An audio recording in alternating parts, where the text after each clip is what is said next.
Love this podcast? Support it and sponsor today.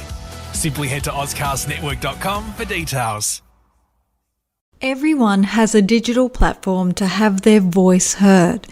I mean, there's business blogs or websites, portfolios, online galleries. Artists have a bucket load of options to promote their work for a global audience with just a single web link, opening the door to a lifetime of sketches, paintings, poems, playlists, songs, and stories. The old school approach to getting your name or your brand out there involved shouting into a megaphone, "Look at me! Look at me!" But now the stage has gone online and your voice can be heard using a couple of clicks on a keyboard. And for some, being seen is way more important than being heard. Well, not in the case of the Curry Cares Digital Strategy podcast. I love the fact that you tune in. For some of these people, the most valuable social currency of the digital age is an economy of attention. And for this, looks really do matter. I mean, what you post on social media matters. That's why this podcast is all about the pros and cons of digital technology. Hey, it's Kari, and thanks for joining me on episode 49. I can't believe it's 49, almost to 50. I will get there. Life has been very, very busy. And there's quite a few reasons for that. I rebranded my website. I've also started with a great company, New Republic, working in conversion rate optimization. And I'm learning so much. I really am. It's kind of daunting what you need to do on your website to get those hits. So I am learning a lot of that and I'm really, really enjoying it. If you're new here, let me introduce myself. Hi, I'm Kari Watt. I'm a digital strategist with nearly 2 decades of experience in marketing and communications.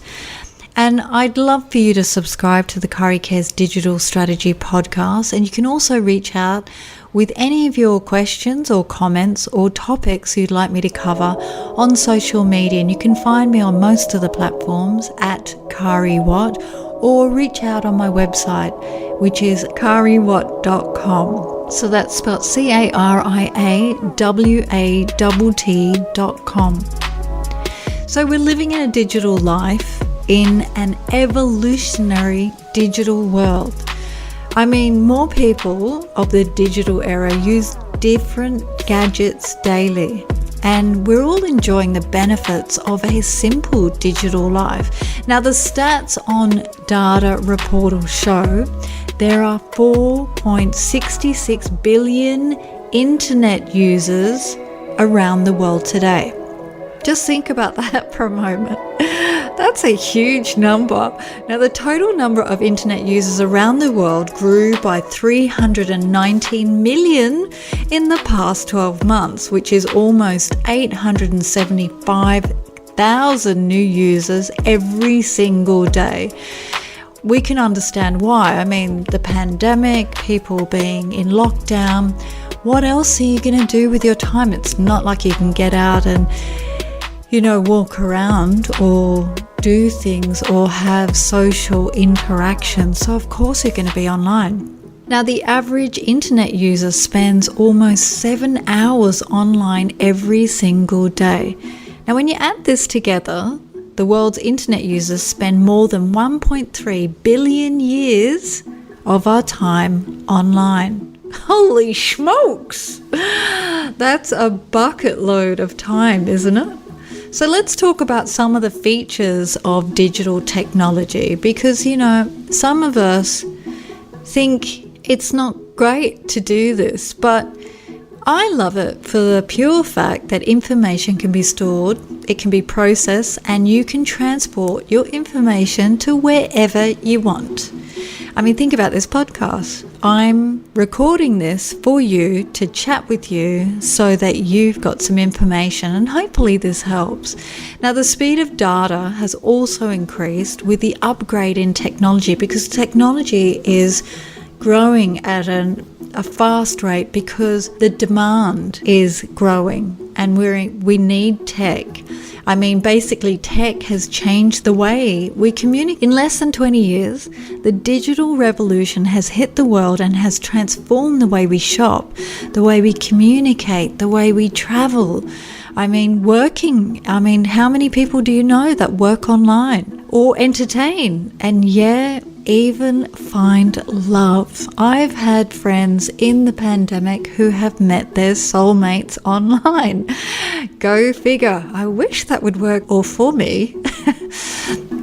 Anyway, what I'm trying to say is we've embraced technology, and I know many of us cannot live without it. I know I can't. I wouldn't be able to talk to you today like I am. So we all love technology so much that it's made our lives simpler and easier. But have we truly forgotten the cons of a digital life? Because everything that comes into existence has the pros and cons, doesn't it? So what are the pros and cons of a digital life? Well, the pros of being digital, we have instant communication. I mean, digital technology helps you stay connected with people. So if you want to talk to someone who is kilometers away, just make an audio phone call or video call, or in case you want to see them too, you can get on to WhatsApp and have a video call or Zoom or whatever it is. I mean, I know I talked to my auntie Nina and Uncle Graham in London, and they're in lockdown. And I have a chat to them, and it's so good to see their faces and to make sure that they're okay, because in Australia, it's like nothing has happened over here. We've just basically gone back to normal. I mean, we're not even wearing masks, and people don't believe it, but we have, I think, 1 or 2 cases that were brought in internationally, and we've been managing the lockdown and the pandemic really, really well. Another pro of being digital is the educational benefits. Now, education for some of us has moved totally online because of the pandemic. I mean, how, people in lockdown or kids at lockdown have to do their schools online. I know when I was self-isolating, I couldn't have gotten through it without learning online. I did so many courses. I would have gone stir crazy and probably driven my poor little doggy, Tristan, batshit cray-cray. Now, the poor thing, can you hear him snoring in the background? Honestly, it's the thing he loves to do when I do a podcast. So if you can hear Tristan snoring in the background, I'm really sorry. He's an old dog, but he's a good boy.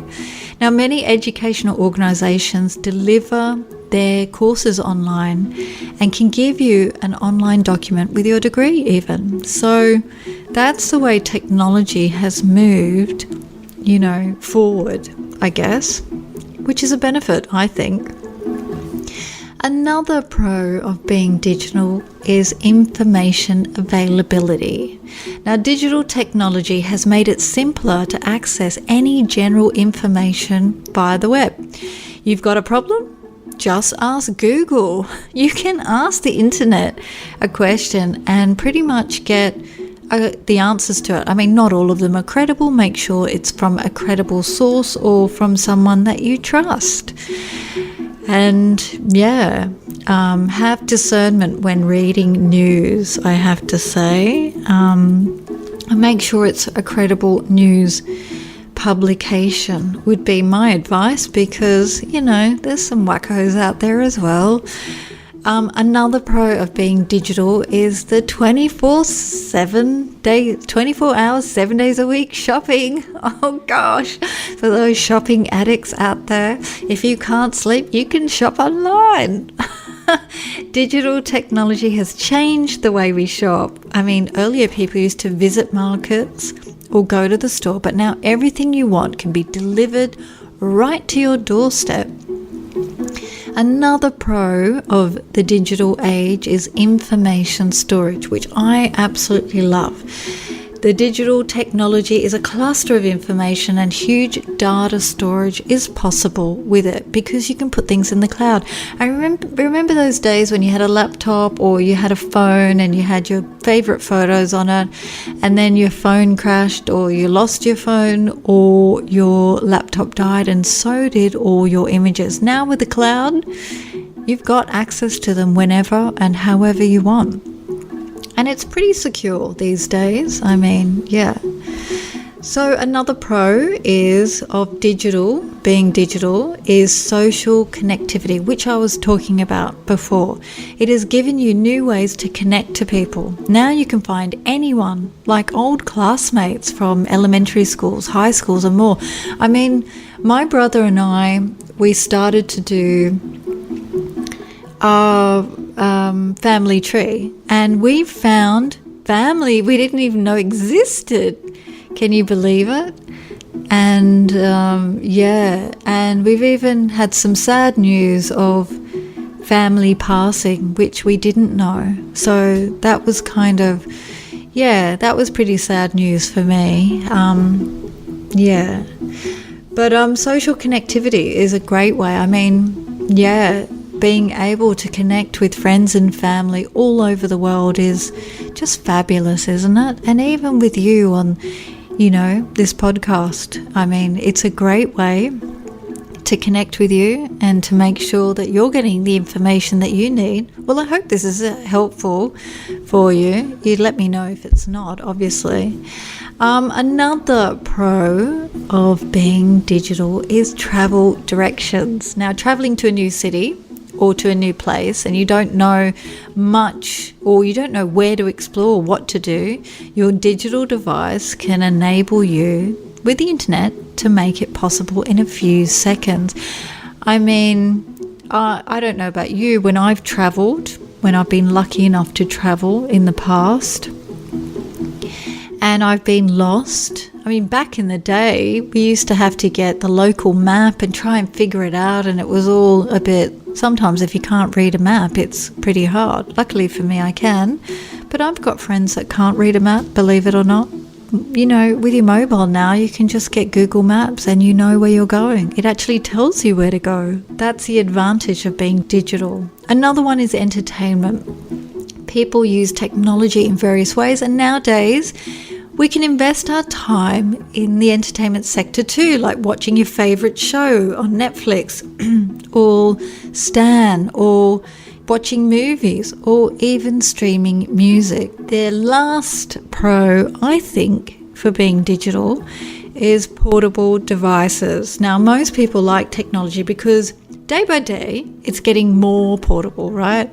It might be possible that we get some spooky implantation to track health just like we imagine it in the future. But your devices, you can pretty much track anything, like your heart, your walking, how much you sleep, even down to your diet.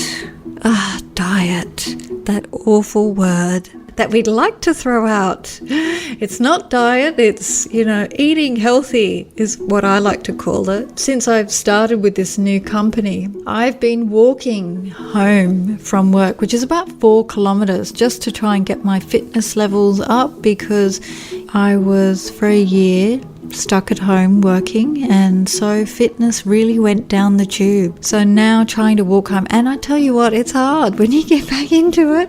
Everyone goes, get on a diet. It's like, diet? What's that? I say just eat healthy and do what you can. If you can walk 20 minutes, great. If you can walk 40 minutes, that's even better.